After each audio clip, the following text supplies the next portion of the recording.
예술 영성 그리고 인생이라는 시리즈로 말씀을 전하고 있습니다. 아, 화가 한 사람, 그 사람의 일생과 그분의 작품들 그리고 성경의 말씀들을 좀 어, 섞어가지고 얼버무려서 그 안에서 우리가 지혜를 얻고자 하는 그런 시도인데요. 벌써 5번째 시간이 되었습니다. 오늘의 화가는 프리드리히라는 사람인데 조금 이따 설명을 하겠습니다. 제목은 프리드리히의 풍경에서 만나는 인생의 낭만. 이 그림 보신 분들 계시죠? 굉장히 많은 그 책 표지로도 쓰이고요. 광고 표지로도 쓰입니다. 한 남자가 아, 큰 어떤 바위에 올라서 안개 낀 바다 위 같은 곳을 내려다보고 있는 장면인데 이 그림 보면 무슨 생각이 드세요? 그림을 볼 때마다 사람들은 자기 생각을 여기 다 집어넣어서 봅니다. 이 사람은 그 장면들 속에 뭘 보면서 생각하고 있을까? 뭘 생각하고 있을까? 또는 이 그림을 그린 화가는 무슨 생각으로 이 그림을 그렸을까? 제목도 안개 바다 위의 방랑자입니다. 오늘 그 낭만이란 말을 썼는데 이 낭만을 좀 정리를 하고 가야 됩니다. 오늘 이 주인공 카스퍼, 다비트, 프리드리히 이 사람은 독일의 낭만주의를 대표하는 화가입니다. 굉장히 유명한 화가입니다. 자, 이 사람이 말하는 낭만은 세상이 말하는 감성적인 낭만이 아니고 하나님 앞에서의 고독, 십자가의 숭고함, 그리고 세상의 흔들림 속에서도 본질을 놓치지 않는 깊은 영적 낭만. 오늘 말씀의 목표는 여기에 있습니다. 깊은 영적 낭만이 무엇인지를 돌아보는 시간. 자, 화가를 좀 소개해야 되겠죠? 좀 무섭게 보입니까? 네, 이유가 있습니다. 자, 이분은 1774년에 태어났는데요. 10명 형제들 중 여섯째로 아버지는 양초와 비누, 파라핀 이런 작업을 하는 수공업자. 이렇게 잘 사는 집은 아니었죠. 근데 우리가 늘 화가 공부를 하면서 느끼는 것은 참 이 당시에 많이 죽었습니다. 그렇죠. 가족들 중에 유아 사망률도 굉장히 높았고요. 또 아이를 낳다가도 엄마들이 사망하고 조금 살았으면 사고가 나고 이런 일이 참 허다합니다. 자, 7살 되던 해에 엄마가 돌아가십니다. 그리고 1년 후에 누나가 죽고 또 두 번째 누이가 장티푸스로 또 곧 사망합니다. 그중에 가장 비극적인 것은 13살 때 동생이랑 호수에서 빙판 위에서 스케이트를 타고 놀다가 깨져서 둘 다 빠져요. 근데 아마 이 카스퍼가 깊이 빠졌던 모양입니다. 이 동생이 형을 구하려다가 형을 구하고 자기는 죽어요. 이게 평생 트라우마로 남습니다. 그래서 그림 안에도 많이 좀 투영되기도 하는데 본인을 그린 그림입니다. 이렇게 이제 그림을 그리는 어 화가로 이제 공식적으로 이제 미술 수업을 받는데 1790 년도에. 그리고 신학자, 아버지가 굉장히 루터교 엄격한 신앙을 가진 아버지였는데 어떤 신학자에게 강한 영향을 받습니다. 이분이 이제 자연에 대한 설교를 많이 하고 설교를 막 야외에서 하시고 이런 분인데 그래서 아마 그림에도 많이 또 반영이 됩니다. 그리고 드레스덴이라고 독일에 이주를 하고 거기서 드레스덴 아카데미 교수로 오랫동안 또 일을 하다가 1840년 65세로 스트로크가 와서 사망합니다. 자, 이런 이제 배경이 있고요. 그다음에 우리가 이 화가가 살았던 배경을 이해를 좀 해야 그림도 좀 더 잘 볼 수 있습니다. 성경도 배경 모르고 성경 읽으면 폭망합니다. 이게 무슨 뜻인지 자기 멋대로 해석합니다. 그래서 반드시 배경이 좀 길더라도 배경을 미리 공부하고 성경을 읽어내야 합니다. 자, 오늘 이 그림을 읽어내기 위해서도 이 배경을 알아야 되는데 이 카스파르 다비트 프리드리히가 살았던 시대 배경은 언제냐면 이 나폴레옹이 전쟁을 일으켜 가지고 유럽을 막 풍지박산을 만들어 놓은, 근데 결국은 인제 결국 마지막 전쟁에서 패배하고 온 유럽이 재편되는 시기였습니다. 여기 보면 어 굉장히 굶주림도 심했고 파괴도 심했던, 전쟁 후에 참상이 있던 시대였고, 그리고 이제 어 프랑스의 나폴레옹이 이제 패배함에 따라서 '민족적으로 해방하자.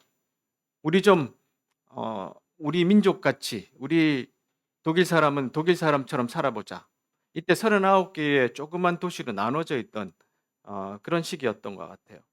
그리고 사회적으로는요, 이제 영국에서 시작된 산업혁명이 막 이제 밀고 들어왔어요. 그러니까 사람들의 사고방식이 '이 자연은 얼마든지 착취해도 돼. 우리가 이걸 통해서 더 많은 부를 이루어야 돼.' 하고 도시로 사람들이 막 몰려들던 그런 시기였습니다. 또 하나는 이제 계몽주의와 낭만주의가 충돌하는 그런 시기였는데, 이 낭만주의는 계몽주의의 반발로, 반작용으로 나온 주의입니다. 계몽주의가 뭐냐 하면 차가운 이성. 자, 이것으로 설명하고 측정하고 교리와 법칙을 다 규명하려고 했던 그런 차가운 이성의 시간이었어요.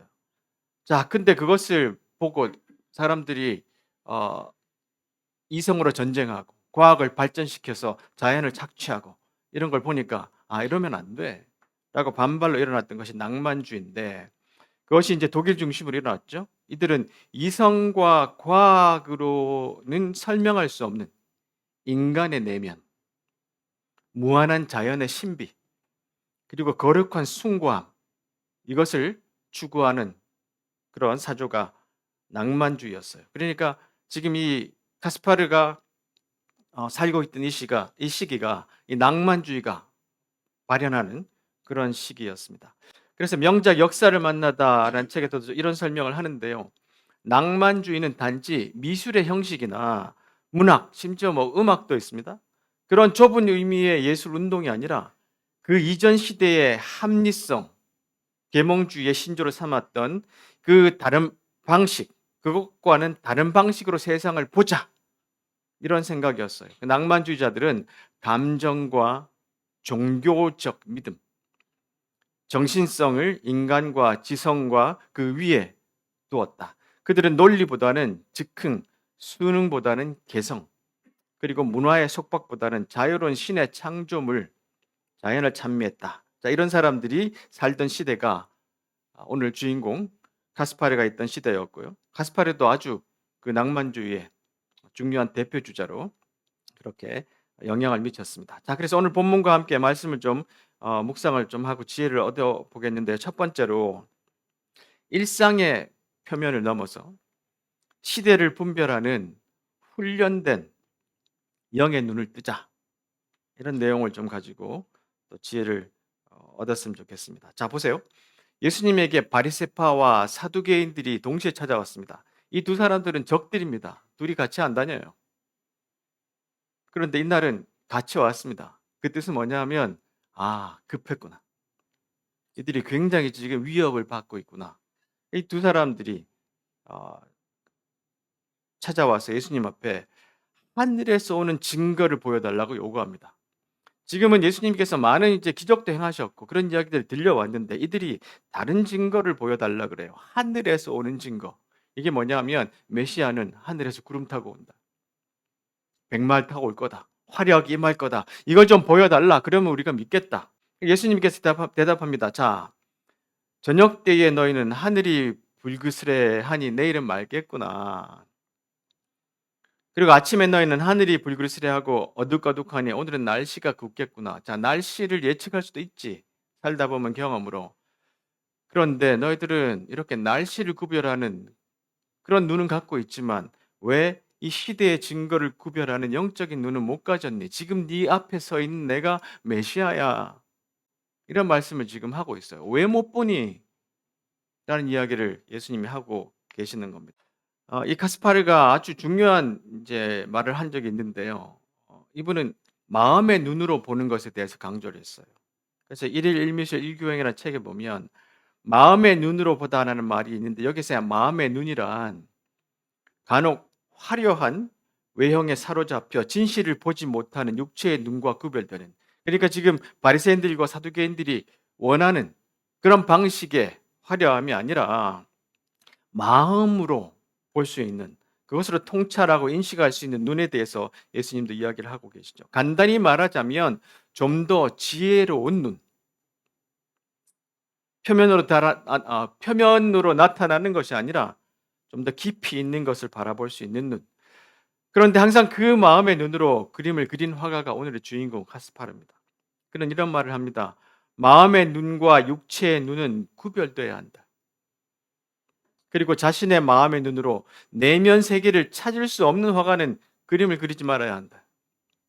이것이 영적으로도 마찬가지입니다. 우리가 바깥으로라는 현상에만 초점을 맞추고 있고 내면의 깊은 영성을 가지지 못하면 참 성숙한 그리스도인이라고 말할 수 없죠. 자, 그러면 이 카스파르가 내면의 눈으로 그린 그림들이 어떤 것이 있는가 한 번씩 조금씩 보겠습니다.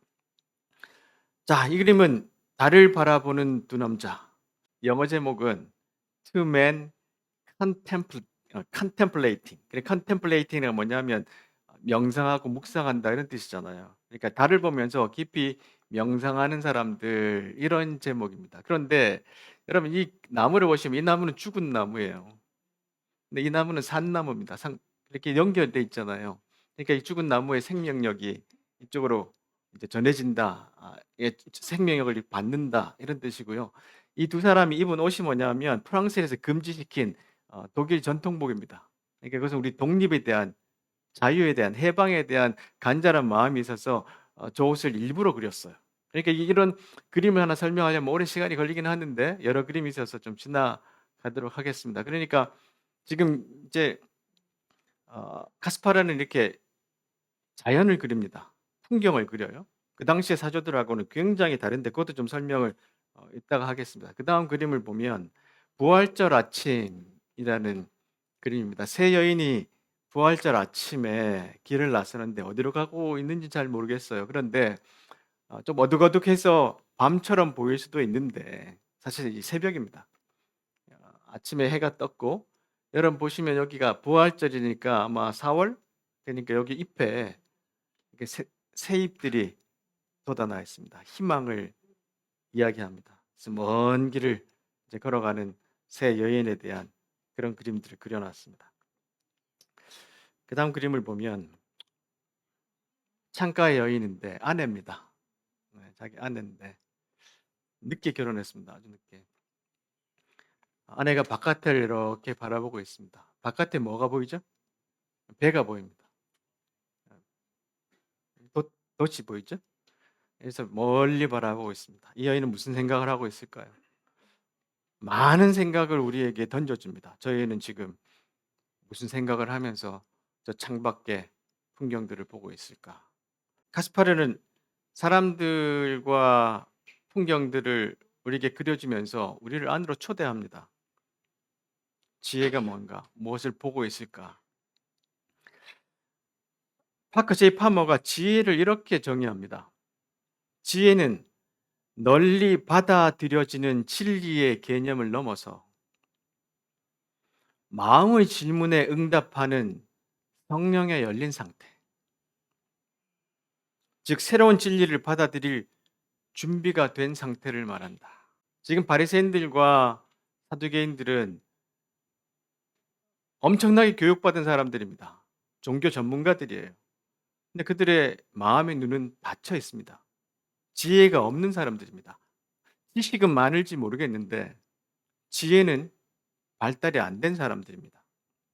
다시 한번 말하면 이 지혜는 우리가 정해놓은 진리의 개념을 넘어서서, 눈에 보이는 것을 넘어서서 마음의 질문에 응답하는 성령에 열린 상태, 눈앞에 예수님이 계신데도 알아보지 못하는 정도의 그런 수준 낮은 영성이 아니고 새로운 진리를 받아들일 준비가 된 상태를 지혜라고 말한답니다.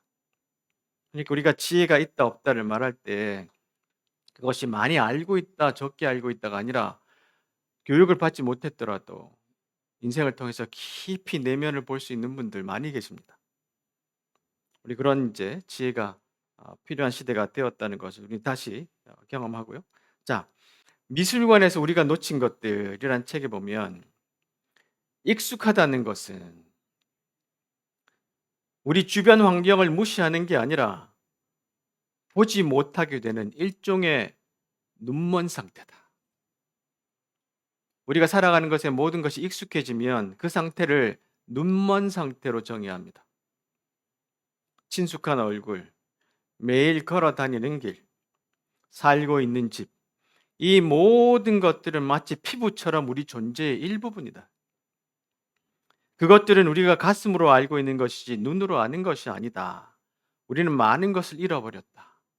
예술가들은 순진한 눈으로 본다. 왜 제가 자꾸 이제 이번에 특히 그림들을 소개하느냐 하면요. 우리가 보는 눈을 자꾸 여는 것을 한번 생각해 보려고 그러는 것입니다. 예술가들은요. 일반 사람들이 보는 것과 다르게 봅니다. 자, 이들이 여러 번 본 것이 아니라 마치 처음 보는 것처럼 보는 법을 배운다 그랬어요. 예술가가 되려면, 화가가 되려면 사물을 보는 법, 풍경을 보는 법을 다르게 배워야 됩니다. 그들이 보여주는 독특한 보는 방식이 우리 존재에 적용될 때 우리의 감각은 활성화되고 인식이 깊어지며 눈을 부릅뜨고 세상을 바라보게 될 것이다. 왜 그림을 감상하느냐 하면 우리가 자꾸 새로운 눈을 열어보는 것. 성경을 읽을 때도 성경은 이렇게 해석해 요것이 답이야라고 아니라 다음 날 그 성경을 똑같은 성경을 읽어도 그 성경은 다르게 우리에게 찾아와야 합니다. 그래서 계속해서 훈련하고 연습해야 되는 것이에요. 그래서 오늘 제목을 그렇게 잡았죠. 훈련된 영성의 눈. 보는 법을 익혀야 됩니다. 세상을 그리스도인의 마음으로 보는 법을 익혀야 돼요. 다른 사람과 일반 세상 사람들과 똑같이 세상을 보는 것이 아니라 예수님의 눈으로 세상을 보는 것이 그리스도인입니다. 그것은 훈련하고 배워야 돼요. 똑같이 해석하면 안 됩니다. 두 번째로 화려한 징조를 넘어서 고독한 십자가와 부활의 표적을 바라보는 것. 지금 바리새파와 사두개파 사람들은 하늘에서 오는 화려한 증거를 보고 싶어 했어요. 힘 있는 메시아, 신으로서의 어떤 후광, 아주 멋있는 자기들이 바라는 방식으로 오시는 메시아를 기대했지만 자기 앞에 서 있는 메시아는 목수 출신, 자기들이 아주 무시하고 혐오할 수 있는 그런 하층의 사람으로 지금 자기들 앞에 서 있잖아요. 그런데 예수님이 말씀하십니다. 악하고 음란한 세대가 증거를 요구한다. 그러나 나는 요나와 같은 증거 외에는 아무것도 너희들에게 보여줄 게 없어. 요나와 같은 증거가 뭡니까? 요나는 3일 동안 물고기 뱃속에 있다가 살아서 나왔던 구약의 선지자잖아요. 그러니까 예수님이 이 말씀은 내가 십자가에 죽어서 3일 후에 부활할 거야라는 것을 아주 짧게 암시적으로 우리에게 알려주시는 거예요. 자, 이 카스퍼 프리드리히가 십자가 그림을 꽤 많이 그렸습니다. 보세요. 그 이유를 좀 설명을 해놨는데 프리드리히는 이후가 뭐냐면 이제 자기 동생이 자기를 구하려다가 얼음에 빠져 죽는 그 삶과 죽음 그 이후에 많은 생각을 깊게 해봤답니다. 그리고 난 다음에 삶의 허망함에 일찌감치 눈을 떴을 거예요.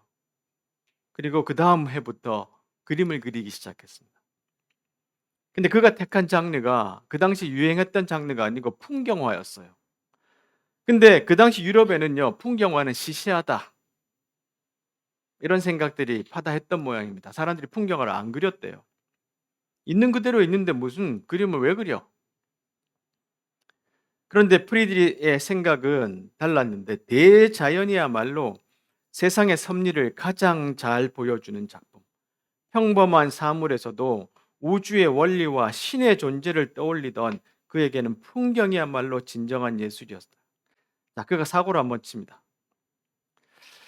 어, 교회 재단에 재단화를 그려달라고 요청이 왔는데 보통 여러분 이제 재단화 그러면 예수님 이렇게 모습이나 아니면 마리아와 이렇게 예수님과 요셉이 놀고 막 이런 이제 중태풍의 사람 중심의 성가족이라고 말하는 예수님 가족 중심의 그림을 그렸는데 이런 그림을 납품을 한 거죠.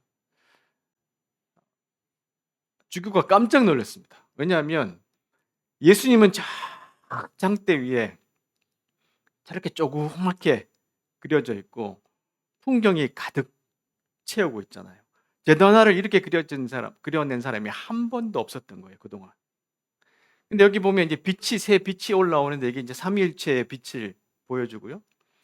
이런 이제 아무것도 없는 듯한 이 돌산 위에 예수님을 세우는 이유가 분명히 있죠.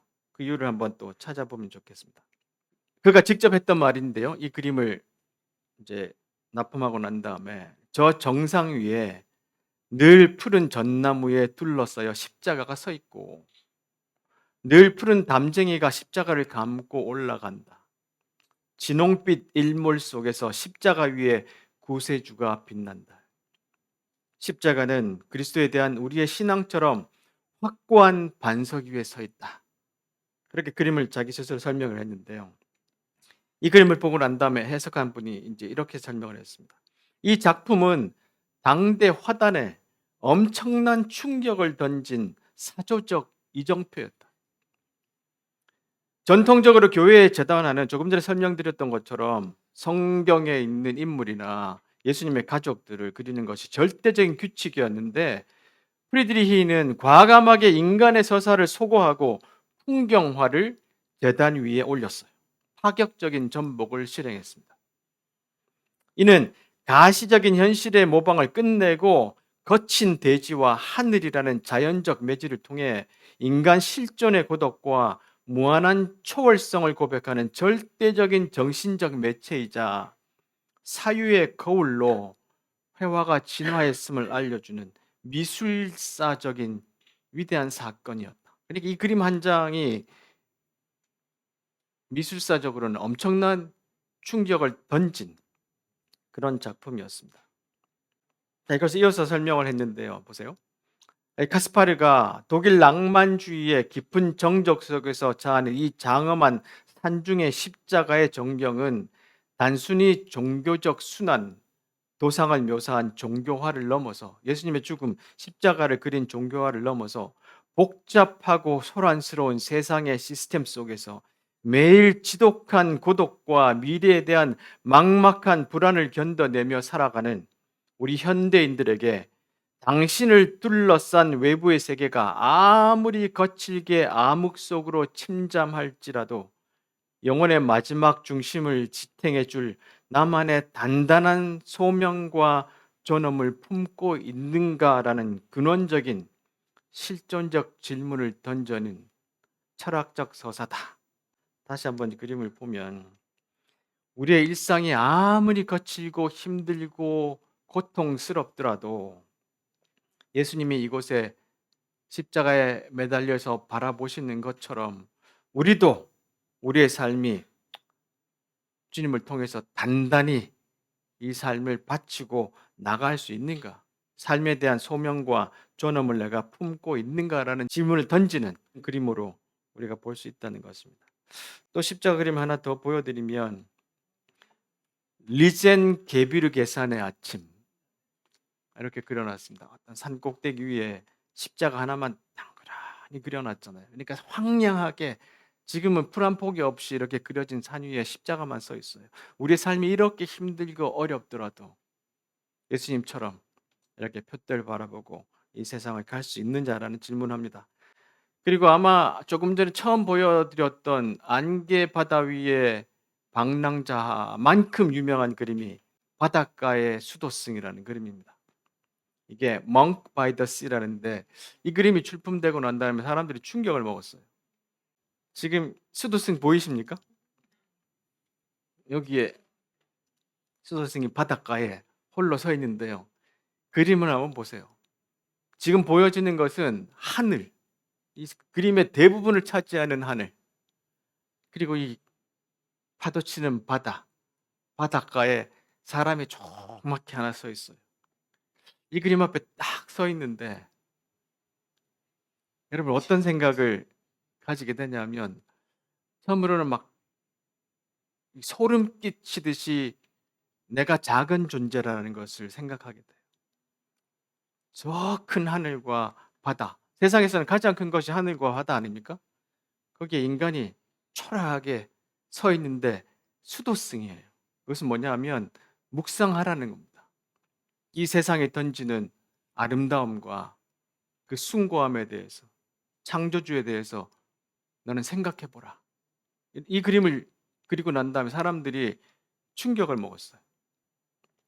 그동안 존재하지 않았던 방식으로 그림을 그렸고, 또 하나 그림을 또 소개하면 이 제목은 겨울 풍경인데요. 여러분 여기 목발이 보이시나요? 목발.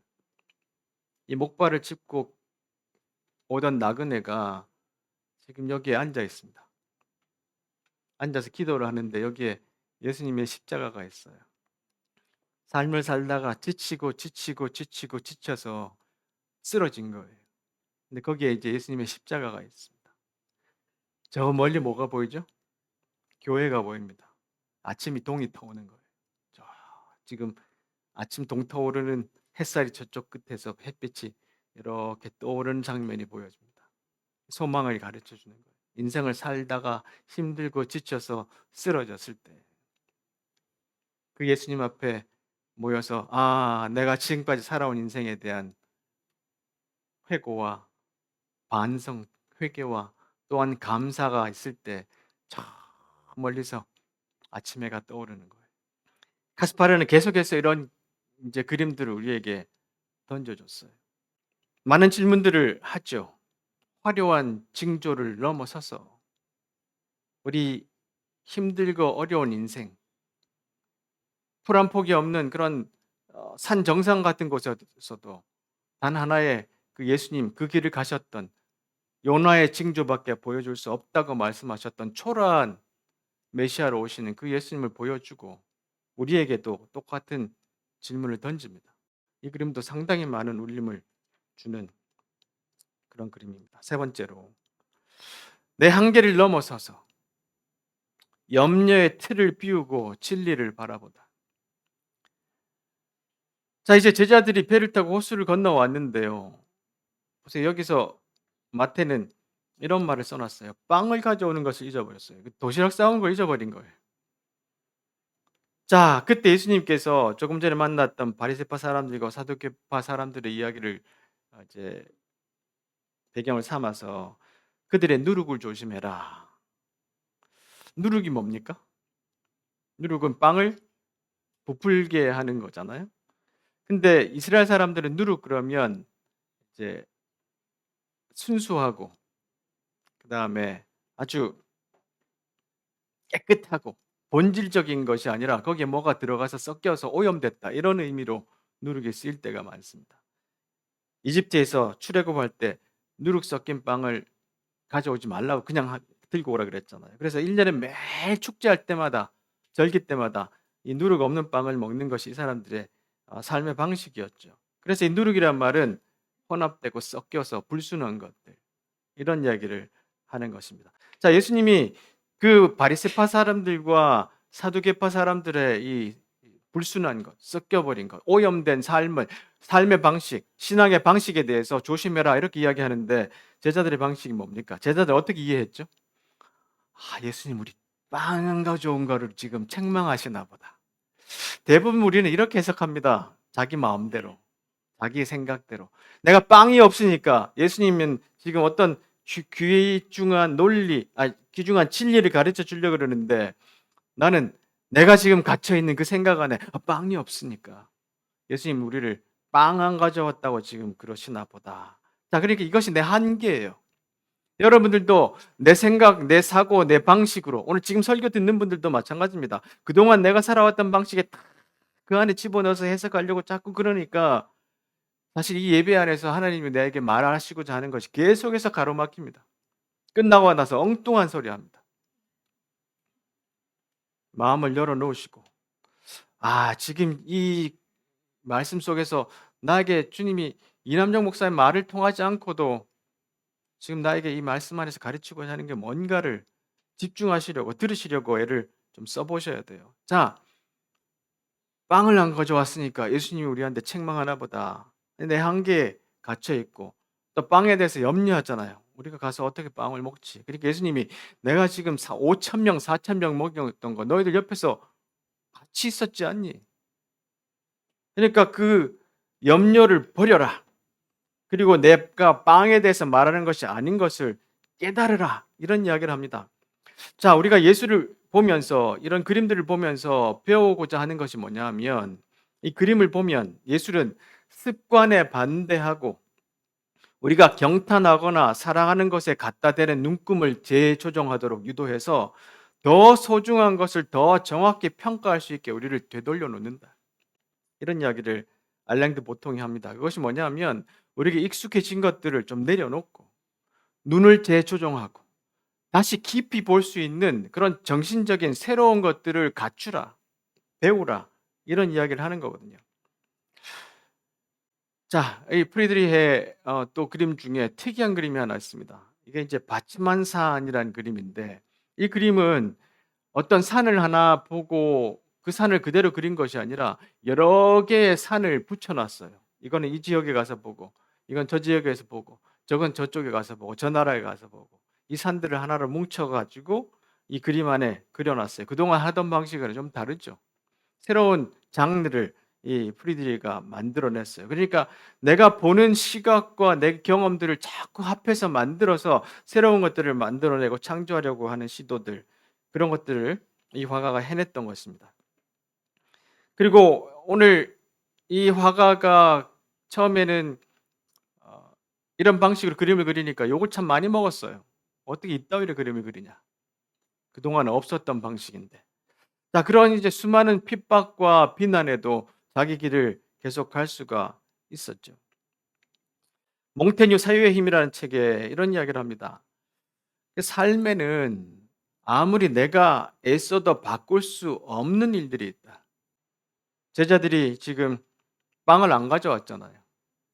아니면 내가 사는 인생 가운데 내가 막을 수 없는 사건들이 나를 찾아올 때가 있잖아요. 뜻하지 않은 사건, 예상치 못한 관계의 흔들림, 준비되지 않은 이별, 이런 일들이 우리를 찾아오는데 그런 순간에는 세상을 붙잡으려 하기보다 나 자신을 가다듬는 일이 더 중요해진다.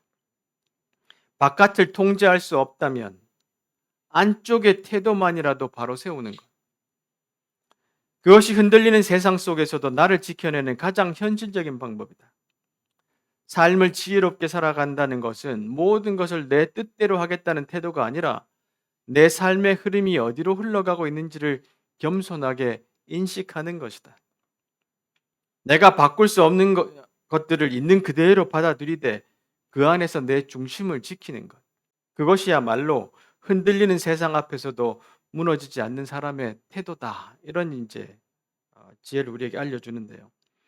이 제자들은 예수님과 3년 반을 같이 다니면서 이런 일을 계속해서 경험하고 예수님은 그들을 제자화시키는 것이 뭐냐면 바로 이런 삶의 태도를 가르쳐 주기 위해서 소위 말해서 제자 훈련을 하신 겁니다.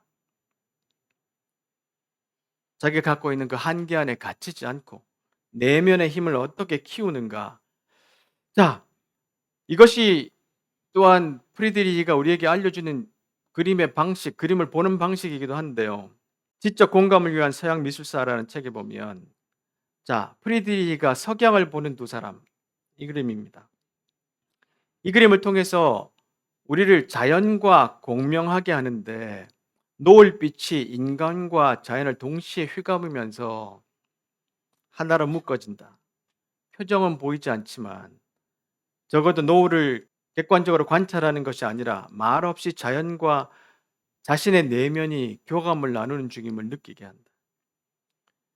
그림을 감상하는 사람도 이들의 뒤편에서 그 교감을 참여한다. 이 그림의 특징이 뭐죠, 여러분? 계속해서 뒷모습만 그립니다. 앞에서 보셨죠? 안개 바다 위에 방랑자도 어떻게 서 있습니까?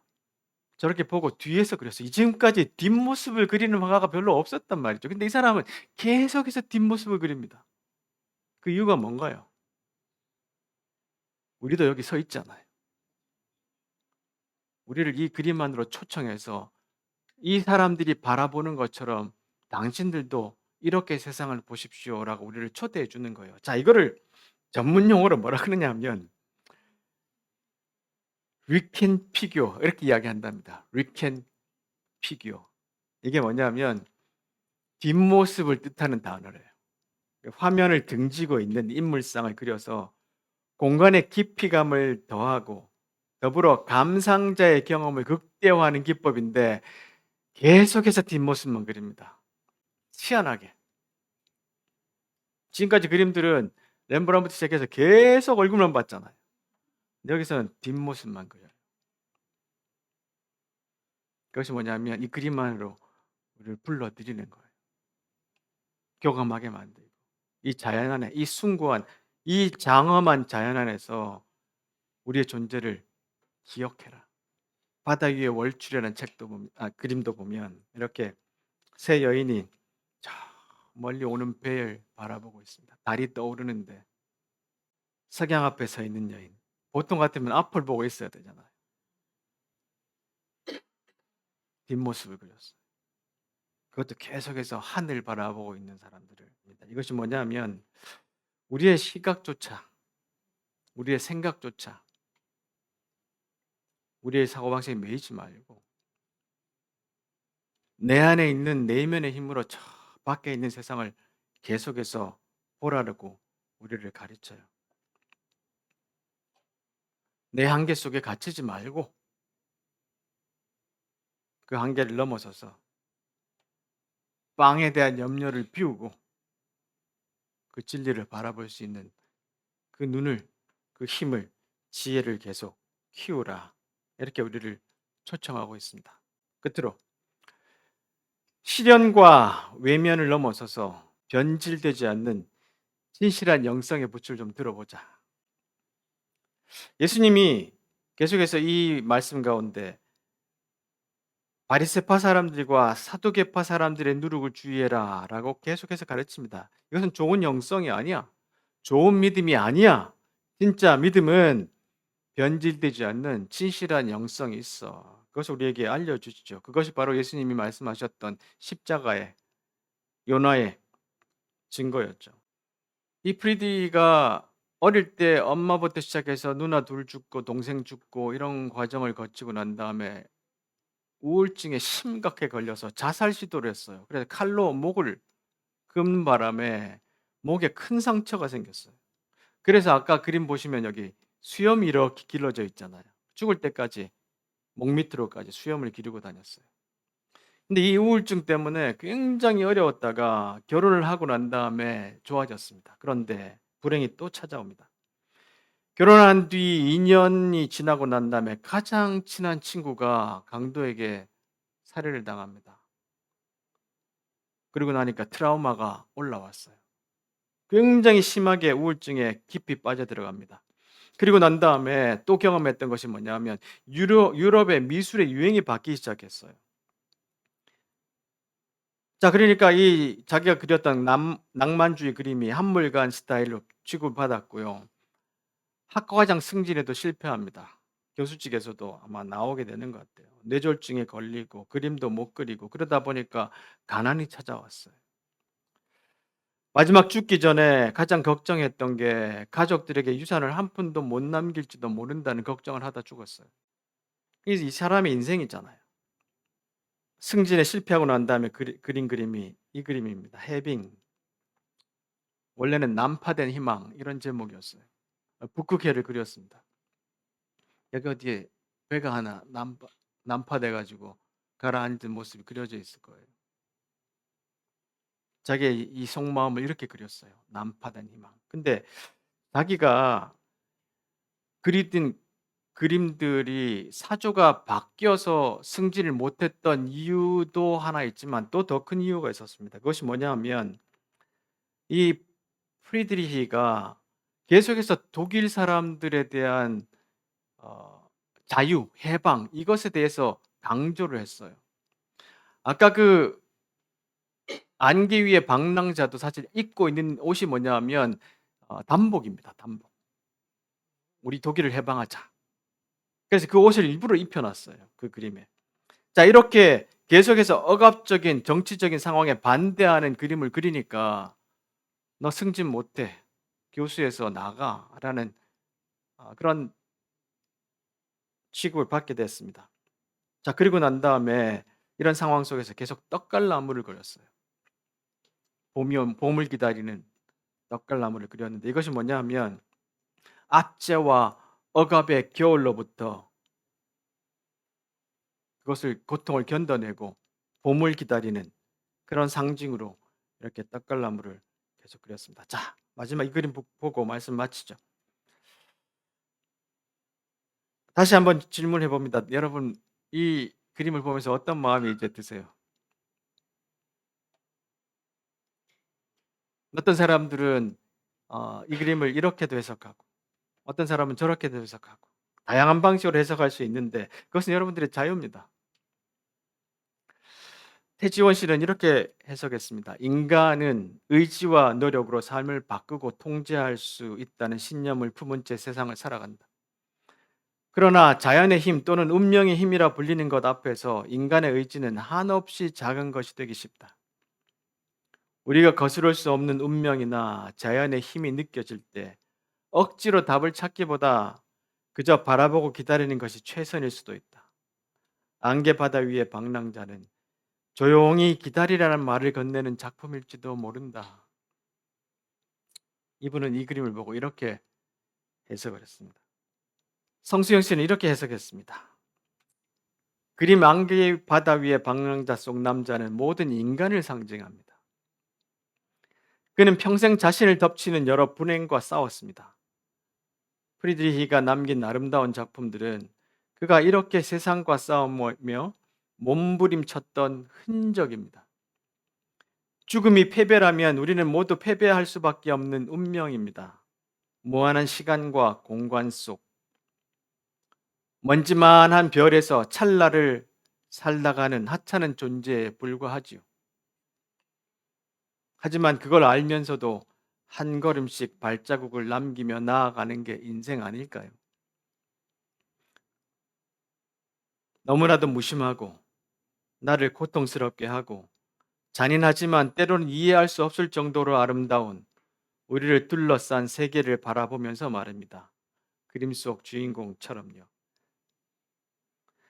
세속적인 것의 고결한 의미를, 일상의 신비를, 알고 있는 것의 진기한 특징을, 유한에는 무한을 부여하는 것이라는 독일의 시인 노발리스가 정의한 낭만주의는 이렇게 그림을 통해 우리네 삶과 만납니다. 이렇게 해석했네요. 여러분은 어떻게 해석하시겠습니까? 나중에 한번 또 개인적으로 보시면서 주는 메시지들을 한번 생각해 보시기 바랍니다. 자, 예수님께서 제자들에게 말씀하셨어요. 바리새인의 누룩을 조심해라.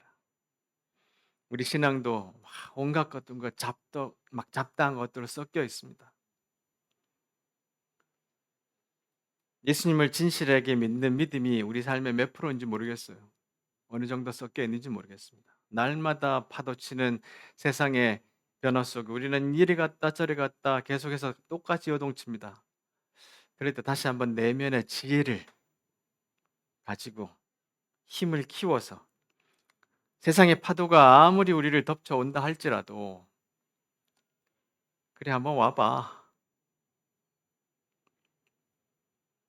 굳건한 의지를 가지고 우리 주님의 십자가 그 지셨던 황당한 언덕에서도 우리를 함께 해주셨던 것처럼 그렇게 살아가는 우리가 되면 좋지 않을까 생각합니다.